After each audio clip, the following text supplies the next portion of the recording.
اور اس رشتے کو آپ سمجھیں جو قرآن پاک نے میاں بیوی کا رشتہ بیان کیا، کہا ہن لباس لکم وانتم لباس لہن، فرمایا بیویاں تمہارا لباس ہیں اور تم ان کا لباس ہو، وہ تمہارا لباس ہے اور تم، اللہ اکبر، کیسا خوبصورت لفظ قرآن پاک نے، ہن لباس لکم وانتم لباس لہن، فرمایا وہ تمہارا لباس ہے اور تم، سمجھ آ رہی ہے نا جی بات کی، وہ تمہارا لباس ہے اور تم ان کا لباس ہو۔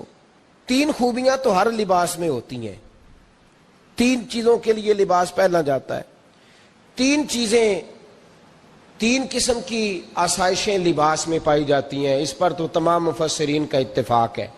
سب سے پہلی چیز، لباس جو ہوتا ہے وہ بندے کو گرمی اور سردی سے بچاتا ہے۔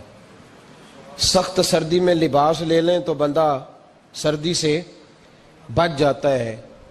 اس کا مطلب یہ ہوا کہ میاں بیوی ایک دوسرے کا لباس ہیں، اگر بیوی کی طرف کوئی تکلیف آتی ہے تو میاں اس کو بچاتا ہے، اور اگر میاں کی طرف کوئی تکلیف آتی ہے تو عورت اس کو بچاتی ہے۔ میاں بیوی ایک دوسرے کا لباس ہے۔ لباس کیا کرتا ہے؟ لباس آدمی کے عیب چھپاتا ہے، اس کے وجود پر کتنے دھبے ہیں، کتنے نشان ہیں، وہ سارے چھپا لیتا ہے لباس۔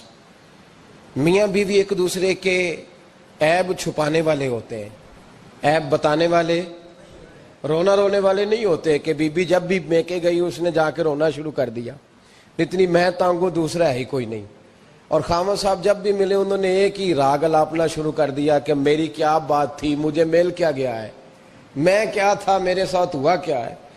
تو لباس ہیں، ایک دوسرے کا عیب چھپائیں گے، بولیے ایک دوسرے کا عیب چھپائیں گے، ایک دوسرے کی غلطیوں کی پردہ پوشی کریں گے۔ اور تیسرا، لباس کا کیا مقصد ہوتا ہے؟ لباس شخصیت کا آئینہ دار ہوتا ہے۔ لباس آدمی کی اچھی اور خوبصورت طبیعت کا حصہ ہوتا ہے۔ جو لباس ہوتا ہے وہ انسان کو زینت بخشتا ہے، خوبصورت کر دیتا ہے۔ داڑھی والا آدمی ننگے سر پھرے تو خوبصورت نہیں لگتا، ٹوپی پہن لے تو بڑا پیارا لگتا ہے، ٹوپی پہنے تو بڑا، اور اگر امامہ باندھ لے تو نور نالا نور ہونا شروع ہو جاتا ہے۔ اللہ کرے آپ خوش ہو جائیں، آمین تو کہہ دیں، اور اللہ کرے فجر کی نماز آپ امامہ باندھ کے پڑھ لیں، آمین تو کہیں۔ چلو کونی جنہ دی داڑھی نہیں انہوں نے رکھنی چاہیے دیئے، جنہ دی نہیں ہونا نو موضوع نہیں تھا، پر ہماری بھی مجبوری ہے، داڑھی آئی جاتی ہے، ہر موضوع میں شامل ہو جاتی، رکھنی چاہیے۔ سب یاد رکھیں، لباس آدمی کو زینت دیتا ہے۔ قرآن مجید کے لفظوں پہ غور کرو، اگر تو شادی کے بعد بیوی کے آنے کی وجہ سے خامد کو سکون نہیں ملا تو اس کا مطلب ہے اس نے گھر کو زینت نہیں دی، اور اگر شادی کے بعد اس بچی کو تحفظ نہیں ملا، اس کو اپنے گھر کے اندر سکون نہیں ملا، تو اس کا مطلب ہے خامد نے اسے زینت، اس لباس نے زینت نہیں دی۔ میاں بیوی ایک دوسرے کا لباس ہے، اس مقدس رشتے کو اسلام نے باندھا، اور لباس کہہ کے باندھا۔ میرے رسول کریم علیہ الصلوۃ والسلام نے پہلے تو خارجی لوگوں کو منع کیا ہے۔ میری ذاتی رائے یہ ہے کہ میاں بیوی کی ذاتی لڑائی کوئی بھی نہیں ہوتی، ذاتی لڑائی، میری باتوں کی سمجھ تو آ رہی ہے نا آپ دوستوں؟ کوئی نہیں آ رہی؟ اللہ جزا دے آپ۔ میاں بیوی کی ذاتی لڑائی کوئی نہیں ہوتی، ہوتا پتہ کیا ہے؟ لڑکے سے پوچھیں کہ بتائیں جناب کیا حال ہے، تو کہتے ہیں بیوی میری صحیح ہے، اس کے گھر والے نہیں صحیح۔ سنا ہے آپ نے بھی کبھی یہ لفظ؟ تو اسی طریقے سے اگر لڑکی سے پوچھیں کہ تیرا کیا حال ہے، تو کہتی ہے خامن تو میرا دھیان رکھتا ہے، اس کی اماں نہیں خیال رکھنے دیتی۔ تو لڑائی جو ہوتی ہے وہ تیسرے آدمی کی وجہ سے ہوتی ہے۔ تیری اماں آئی تھی تو اس طرح کہہ گئی، تو تیرا بھائی آ گیا تھا تو وہ یہ کہہ گیا، تیسرے فرد کی وجہ سے۔ میرے نبی کریم علیہ الصلوۃ والسلام نے تیسرے بندے کو سمجھایا ہے، تیسرے فرد کو حضور نے سمجھایا ہے۔ نبی پاک علیہ الصلوۃ والسلام نے فرمایا خبردار، ماں، بھائی، بیٹا، باپ، سارے لحاظ کریں، بسنے دیں میاں بیوی کو۔ اگر شادی کر دیا تو ان کو سکون سے رہنے دو۔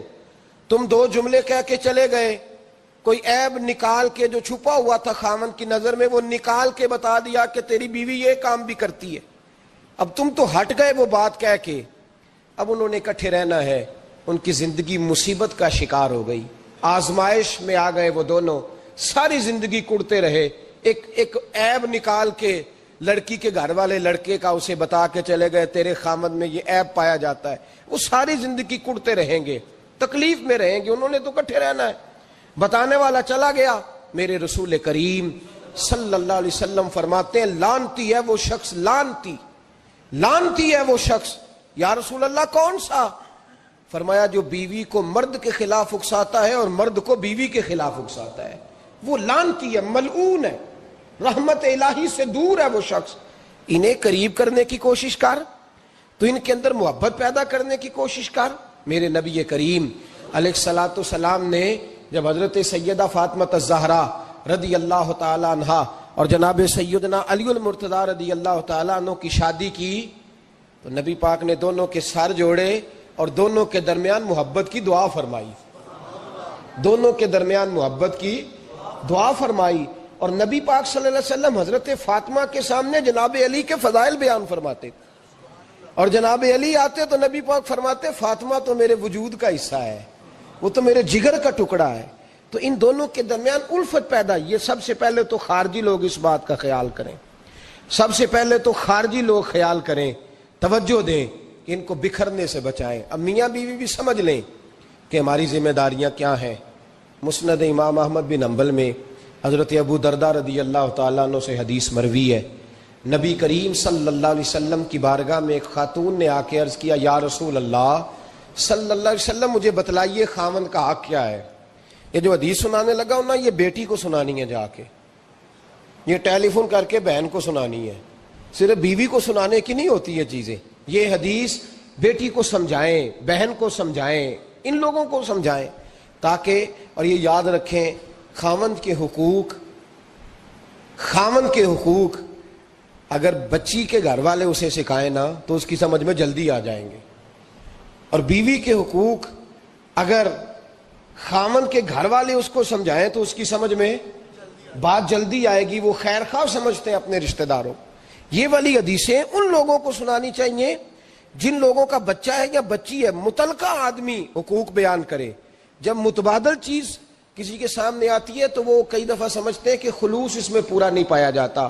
حضرت ابو درداء رضی اللہ تعالیٰ عنہ فرماتے ہیں ایک خاتون حضور کی بارگاہ میں آئی، عرض کرنے لگی یا رسول اللہ صلی اللہ علیہ وسلم میں نکاح کرنا چاہتی ہوں، شادی کرنا چاہتی ہوں، مجھے بتلائیے خاوند کا حق کیا ہے، اگر تو میں ادا کر سکتی ہوں تو میں نکاح کروں، ورنہ میں اس کام سے بچوں۔ میرے نبی کریم علیہ الصلوۃ والسلام نے فرمایا بی بی اگر خاوند کے ناک سے رینٹ نکلے، ریشہ نکلے، پیپ بہے اس کی ناک سے، اور بی بی اپنی زبان سے وہ صاف کر دے تو پھر بھی اس کا حق ادا نہیں ہوتا۔ حضرت ابو درداء کہتے ہیں آنکھ کھول کے اس عورت نے دیکھا تو میرے نبی پاک نے اگلے جملے ارشاد فرمائے، حضور نے فرمایا تو ان باتوں میں حیرت کر رہی ہے، میں اگر خدا کے علاوہ کسی کو سجدے کا حکم دیتا تو میں عورت کو کہتا اپنے خاوند کو سجدہ کرے، میں اس کو کہتا یہ کام کرے۔ میرے رسول کریم علیہ الصلوۃ والسلام نے حقوق کا تعین فرمایا، حقوق کا تعین فرمایا، اور نبی کریم صلی اللہ علیہ وسلم نے فرمایا جو عورت اس حال میں مر گئی، اس حال میں دنیا سے گئی کہ اس کا خاوند اس سے راضی تھا، اس کا شوہر اس سے راضی تھا، اس کا گھر والا اس سے مطمئن تھا، تو میرے نبی پاک فرماتے ہیں جب دنیا سے جائے گی تو رب کریم جنت کا دروازہ کھول کے فوراً ہی جنت میں داخل فرما دے گا، اس کو بغیر روک ٹوک جنت دے دی جائے گی۔ شرط یہ ہے کہ وہ جب دنیا سے جائے تو اس حال میں جائے کہ اس کا خاوند اس سے شکوے نہ کرتی پھرے، شکایتیں نہ کرتی پھرے، شکایتیں نہ کرے۔ ہمارے زمانے میں شکایتیں ہوتی ہیں، اور خواتین عورتیں اس بات کو سمجھتی نہیں کہ اللہ نے جو میرے نصیب میں رکھا تھا اور جو خاوند رب نے میرے لیے پسند کیا تھا وہ اللہ نے مجھے عطا فرما دیا ہے۔ وہ شکوے کرتی ہیں، شکایات کرتی ہیں، اور دوسری عورتوں کو سامنے رکھ کے وہ فلاں کے حصے میں یہ چیز آئی، فلاں کے حصے میں یہ چیز آئی، فلاں کا خاوند یوں کرتا ہے، شکوہ کرتی ہیں۔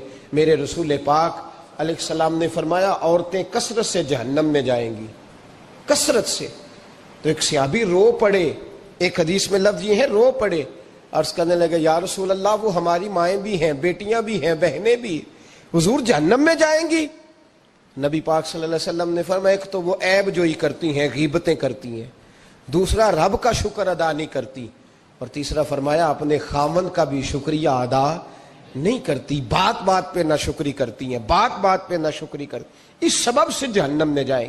عورت کے حقوق کا تعین فرمایا، اور ساتھ ہی میرے رسول پاک علیہ السلام نے مرد کی طرف توجہ فرمائی، اور کیا خوبصورت لفظ ارشاد فرمایا تم میں ہر آدمی اپنے آپ کو اچھا سمجھتا اور اچھا کہتا ہے، ہر آدمی کہتا ہے، لیکن کوئی اگر مجھے آ کے پوچھے گا کہ محبوب آپ کی امت میں اچھا کون ہے، تو حضور فرماتے ہیں میں اسے اچھا سمجھوں گا جو اپنے گھر والوں کے حق میں اچھا ہے، جو اپنی بیوی خیرکم لأہلہ، تم میں سے بہترین وہ ہے جو اپنے گھر والوں کے لیے اچھا ہے، اور فرمایا جاؤ میرے گھر جا کے پوچھ لو وانا خیرکم لأہلہ، میں تم سب سے زیادہ بڑھ کر اپنے گھر والوں کے لیے اچھا ہوں، تم میں بہترین وہ ہے جو اپنے گھر والوں کے لیے، بال بچوں کے لیے، بیوی کے لیے اچھا ہے۔ رسول کریم علیہ السلام نے خامند کو حکم دیا اور ارشاد فرمایا کہ عورت ٹیڑھی لکڑی ہے، بیچاری کو اللہ نے عقل پوری نہیں دی۔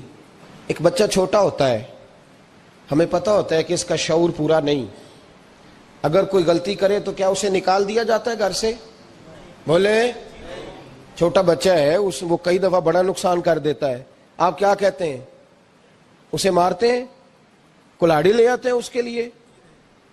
اس طرح کرنا چاہیے، اس کے ابے کو بلا لینا چاہیے، بےزتی کرنی چاہیے پنچایت میں بٹھا کے کہ یہ غلطی کی ہے تیرے بچے نے۔ بھائی دادا یہ کام کرتا ہے؟ بولے نا، کیوں نہیں کرتا؟ وہ کہتا ہے ہمارا بچہ نہ سمجھ ہے، اپنا پوتا ہے، ہمارا اپنا ہے، اگر ہم اس کا باہر نکالیں گے تو بڑا کام غلط ہو جائے۔ لیکن وہی ابا جی جب بہو کوئی غلطی کر بیٹھتی ہے تو پنچایت بلاتے ہیں، لوگوں کے سامنے معاذ اللہ تعالیٰ بڑی کڑوی کسیلی باتیں کرتے ہیں، ایسی باتیں کرتے ہیں کہ جو ان کی بیٹی کے بارے میں کہی جائے تو وہ کبھی پسند نہ کریں، اتنے سخت جملے کہے جاتے ہیں، بیٹی والے کو رسوا کیا جاتا ہے۔ میرے نبی کریم علیہ السلام نے فرمایا یہ ٹیڑھی لکڑی ہے، بیچاری کو اللہ تبارک و تعالیٰ نے اپنی حکمت کے تحت عقل عطا فرمائی ہے، تم اگر چاہو گے سیدھی کرنا تو یہ ٹوٹ جائے گی۔